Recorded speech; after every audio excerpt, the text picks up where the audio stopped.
Hello दोस्तों, welcome to UPSC Decoded and welcome back to the second part of Ancient Indian History, India after the Mauryas. This is what we are going to do. The second part, कल हमने part 1 किया था, chapter 6 की शुरुआत की थी. Please उस part को देख लीजिएगा बिकॉज वहाँ से स्टोरी की शुरुआत होती है और हिस्ट्री में एक भी पार्ट मिस हो गया तो जो अगला पार्ट है उसको समझने में थोड़ा सा परेशानी होती है. So let's begin with the story दोस्तों. But before that, here's a brief about me. Those of you who are joining me for the first time, this is my introduction. I am an MBA from Symbiosis. I've written multiple UPSC mains and these are some of the organizations where I have mentored and tutored thousands of civil services aspirants. Plus दोस्तों, don't forget to subscribe to the channel. अभी के अभी subscribe कर लीजिए because the channel is going to be really transformational for you. Plus you can follow us on social media handles also. So let's check your progress दोस्तों. देखते हैं कि कल के वीडियो में आपने कितना अटेंशन पे किया और क्या प्रोग्रेस चल रही है आपके हिस्ट्री में. So this is a question that we have from yesterday's video. Which amongst the following is known as lord of the west? Lord of the west, it's not Lord of the Rings, don't get confused. Lord of the west. सो इनमें से कौन जाने जाते थे as lord of the west? Nahapana, Rudradaman one, Satakarni, Gautamiputra Satakarni. This is very important. इस तरीके के क्वेश्चंस यूपीएससी पूछ सकता है and such questions are important because generally a lot of students even though they have studied about the shakas, they have studied about let's say the satavahanas, but then they are not very sure about such things. Looks small but is very important. तो चलिए शुरुआत करते हैं दोस्तों आज का chapter. आज का जो पर्टिकुलर टॉपिक है, थीम है, that is India after the Mauryas part 2, the second part of the story. So कल हमने सातवाहनास के बारे में पढ़ा था. That was the first part of the chapter. This is the second part wherein we are going to move down south. तो पहले north India से मॉडर्न पीरियड में, देन कल की क्लास में डेक्कन में आए, थोड़ा सा नीचे आए down south towards the middle part of the country and the Deccan, and today we are going to move further down. आज हम और ज़्यादा साउथ में जा रहे हैं विजिट करने, which is the land of the Tamils, which is known as South India today. Tamil Nadu, Tamil country बोलते हैं इसको इस पीरियड में, and still today you know that Tamil Nadu is a state. So that way it is very important culturally, society wise किस तरीके के religious development चल रहे थे ये हमको समझना बहुत ज़रूरी होता है. बिकॉज जनरली क्या होता है कि नॉर्थ इंडियन स्टूडेंट्स को साउथ इंडियन हिस्ट्री का उतना ज़्यादा आइडिया नहीं होता. और यूपीएससी पॉइंट ऑफ व्यू से भी it is very important that we understand what were the developments that were taking place in South India during this time. तो दोस्तों साउथ इंडिया की स्टोरी ऐसी है कि it had this stone age till very late by the way as compare to the north. And roughly till 3rd 4th centuries BC it was in the Neolithic state. Stone age में चल रहा था, even though they were using iron implements, iron tools, etc. But then it was not a very advanced sort of civilized sort of society. उन्होंने बहुत rapid progress की. In fact, within a very short time you will see how these kingdoms evolved and they did flourishing trade with the rest of the world and their societies were very prosperous. तो जो यहाँ पे civilisation process की शुरुआत होती है basically modern period से start होती है. बिकॉज जब मौर्यन डायनेस्टी ऊपर थी नॉर्थ इंडिया में तो उसकी वजह से ट्रेड कॉन्टैक्ट की वजह से मंक्स, वॉरियर्स, कॉन्करर्स, ब्राह्मण्स, तो वो नीचे आते रहे, ट्रिकल डाउन करते रहे. साउथ इंडिया में कॉन्टैक्ट उनका बनता रहा और उसकी वजह से जो सिविलाइजेशन प्रोसेस है वो शुरुआत हो जाती है साउथ इंडिया में. और इस पीरियड की जो शुरुआत है in a very ambiguous sort of dating system. So this is not very precise, by the way. Don't go by the dates when we talk about ancient Indian history. मैं बार बार कहता हूँ स्टूडेंट्स को कि जब भी हम एंशियंट इंडियन हिस्ट्री की बात करते हैं तो you should not be very fanatical about dates because everything is very relative. And moreover even the historians they don't have precise ideas, precise knowledge about the dates because the history is very ambiguous when it comes to the ancient Indian history. So that is why you should take it as a relative date. So अगर कहीं पे second century लिखा है, second century BC लिखा है, that is also okay. कहीं पे 4th century BC लिखा है, that is also okay. So here the civilizational process started from the 3rd century BC before Christ and 3 important kingdoms came to the fore. तो बोलते हैं ये tribes हुआ करते थे basically, Cholas, Pandyas and Cheras, they were like tribal chiefs. और धीरे धीरे इनका इतना इन्फ्लुएंस बढ़ गया as a result of the material contact with the Deccan. कल हमने डेक्कन की बात की थी, तो उनके कॉन्टैक्ट में आके, और उससे पहले भी जो मॉडर्न जो सोसाइटी थी, मॉडर्न सिविलाइजेशन थी, मॉडर्न एम्पायर इनके नेबर हुआ करते थे, right. We have seen that during the modern chapter that we did, the chapter on the Mauryas. तो सिविलाइजेशन प्रोसेस की शुरुआत हो गई और धीरे धीरे जो ट्राइब्स हैं वो बेसिकली किंगडम्स में कन्वर्ट हो गए। So 3 powerful kingdoms rose in the south, which is Cholas, Pandyas and Cheras. तो you can see the first one, the geographical location. काफी कंफ्यूजन होता है स्टूडेंट्स को, specially from northern part of the country, because नाम सब एक जैसे लगते हैं, बट आपको इनका एक बार ज्योग्राफी अगर याद रहेगी एग्जैक्टली कहाँ पे लोकेटेड है, तो आपको बहुत ईजी हो जाएगा उस चीज को रिमेंबर करना एंड रिकॉल करना। So you can see that Cholas are on the top. So Cholas are on the top over here in Tamil Nadu, the state of Tamil Nadu today. This is the north eastern part of Tamil Nadu. South में उसके Pandya territory है। The southern part of Tamil Nadu today comprises the Pandyan territory and the western part of it is called the Chera country. So this is the land of the Cheras or the kingdom of Cheras. So this is Kerala state today.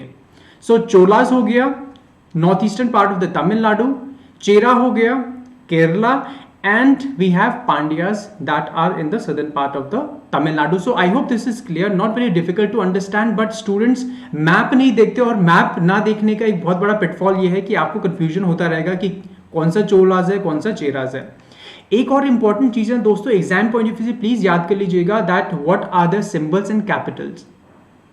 तो चोलास की जो capital थी that was called Puhar, so it used to be a port, and the capital of Pandyas used to be Madurai, and the capital of Cheras used to be a place called Vanji. So this is the capital of Cheras.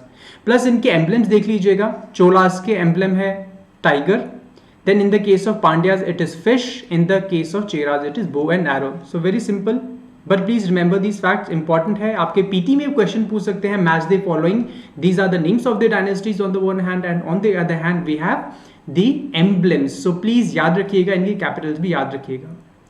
एक बहुत important point है कि इनकी जो history है, south Indian history, हमको कैसे पता चलती है, because in the case of north India आपको पता है कि हमको वैदिक टाइम और उसके बाद के जो पीरियड है, ज़्यादातर इंफॉर्मेशन हमको टेक्स्ट से मिलती है, रिलीजियस टेक्स्ट। फॉर एग्जाम्पल जो वैदिक पीरियड है, तो almost the entire knowledge we get from the Vedas, that is the Rig Veda specially. Now when it comes to south India दोस्तों, हमको जो इंफॉर्मेशन मिलती है वो बहुत ज़्यादा आर्कियोलॉजिकल नहीं है, that is not from the material evidence on the ground but from Sangam literature. Sangam literature से हमको इंफॉर्मेशन मिलती है।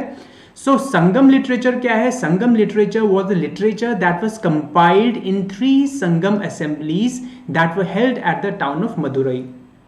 अब मदुरई कहाँ था? Madurai was a part of Pandyas, हमने ऑलरेडी देख लिया है, and Madurai was a very important trading centre, also important political capital of the Pandyas and important commercial capital also. तो काफी बड़ा शहर हुआ करता था उस टाइम के हिसाब से। आज भी बहुत इंपॉर्टेंट सिटी है Madurai in the history of India, in the cultural history of India by the वे।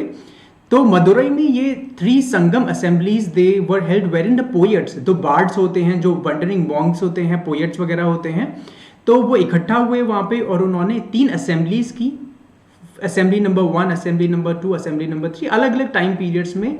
जो पहली असेंबली है उसका लिटरेचर हमारे पास ऑलमोस्ट नेग्लिजिबल है, सो कोई लिटरेचर उसका नहीं बचता है। द सेकेंड असेंबली, उसका लिटरेचर थोड़ा बहुत हमारे पास है, और थर्ड संगम जो असेंबली हुई उससे हमको ज़्यादातर चीज़ें पता चलती हैं। So these Sangam assemblies that gave rise to Sangam literature actually are instrumental in reconstruction of the history of South India during this period, or of the Tamil country as it is called during this period. तो वो क्या बात करते हैं? Basically it is in the form of poems, and the literature talks about the fighting, the wars that used to go between these 3 parties. So Cheras used to fight like Pandyas and Cholas, and आपस में you see try partite struggle की तरह इनका struggle चलता रहता था, fight चलती रहती थी, रेट्स चलती रहती थी। तो एक तो हो गई ये theme, constant warfare. Number 2 is the information about the society, किस तरीके की वहां पे सोसाइटी थी, किस तरीके का वहां पे जो लोग थे, किस तरीके का सोसाइटी का स्ट्रक्चर था, हायरार्की थी, कैसे वो ट्रेड किया करते थे रोमन एम्पायर के साथ। तो ये सारी चीजें वहां पे लिखी हैं, मेंशन की गई हैं। सो काफी सारी इंफॉर्मेशन हमको यहाँ से मिलती है and as such these are very important sources of historical reconstruction. अब एक बहुत इंपॉर्टेंट चीज है दोस्तों, आपको पता होना चाहिए that these kingdoms used to trade with the west. कुछ कॉमन थीम्स है इनके बीच में, because actually it's a Tamil country. तो ये जो केरला है, जहाँ की जो लैंग्वेज मलयालम है, एक्चुअली उस टाइम पे मलयालम लैंग्वेज डेवलप नहीं हुई थी, काफी टाइम बाद डेवलप हुई।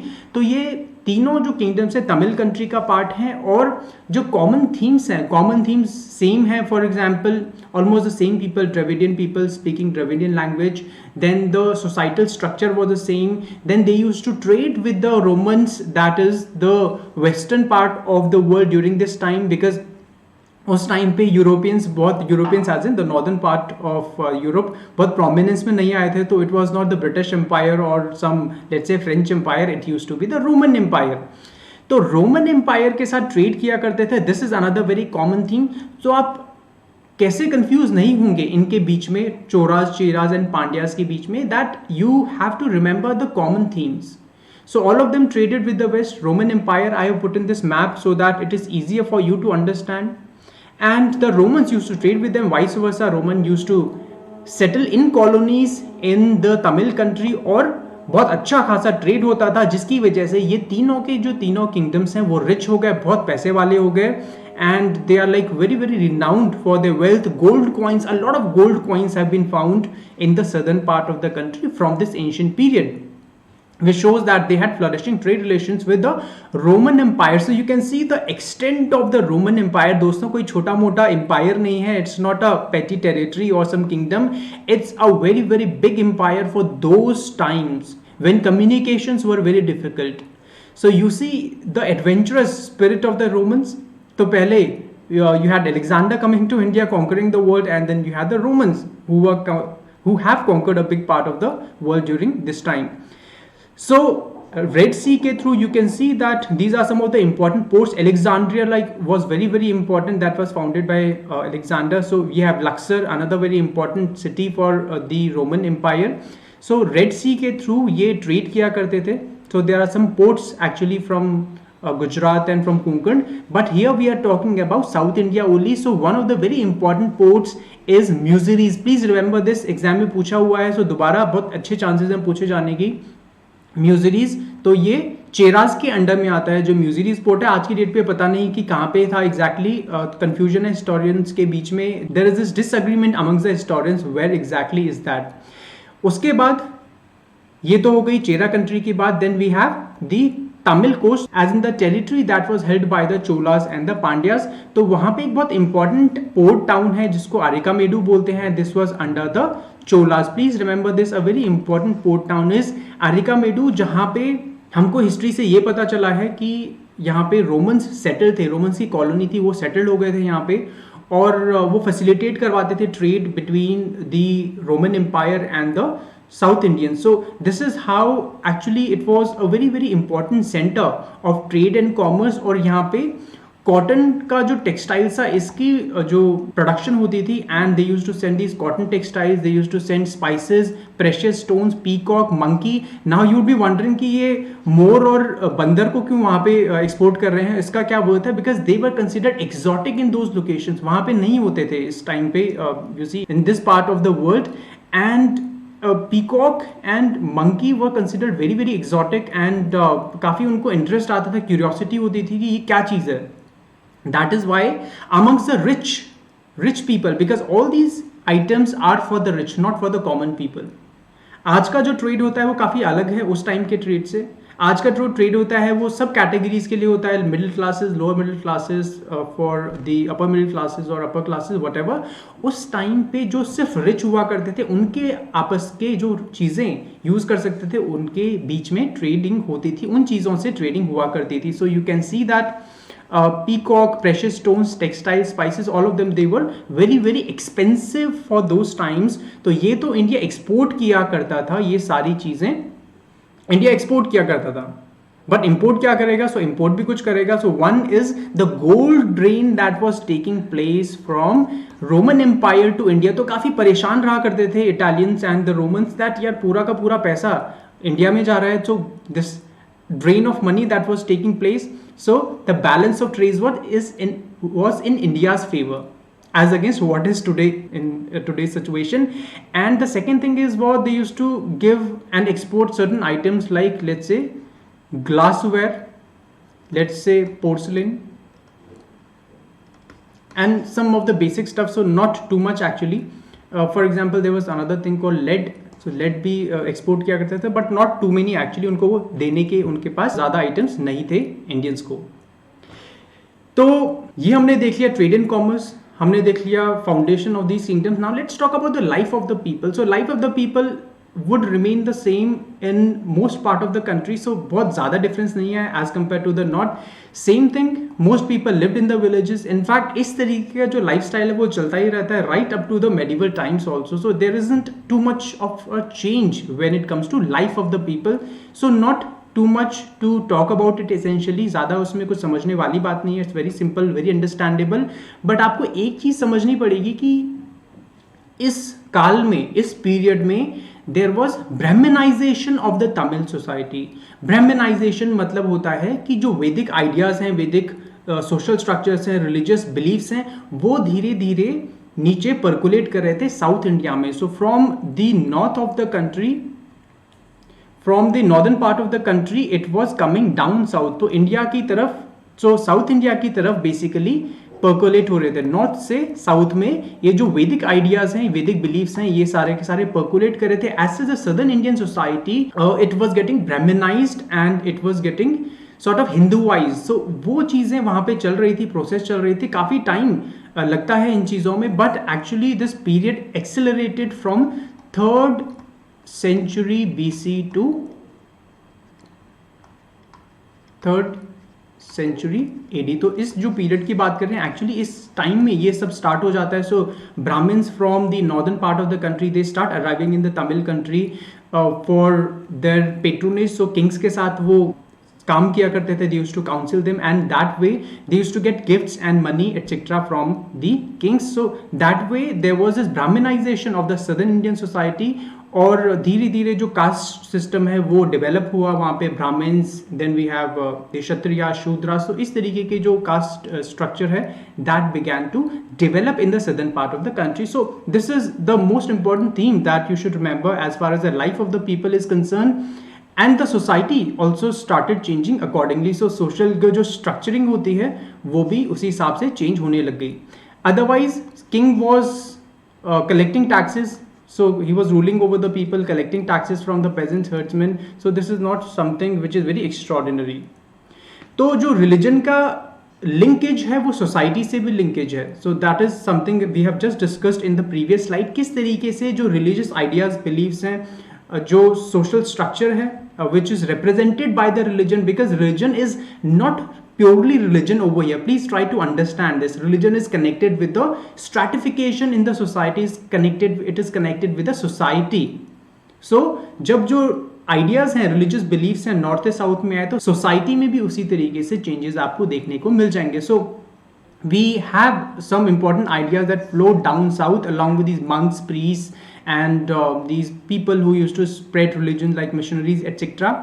And we also had the continuation of the older gods. So नए gods आए नॉर्थ से, नए religious beliefs आए, नई practices आई, नई cults आए, sacrifices वगैरह के, but the worship of the older gods still continued to happen. For example, Murugan was a very very important god for the people from the Tamil country during this time.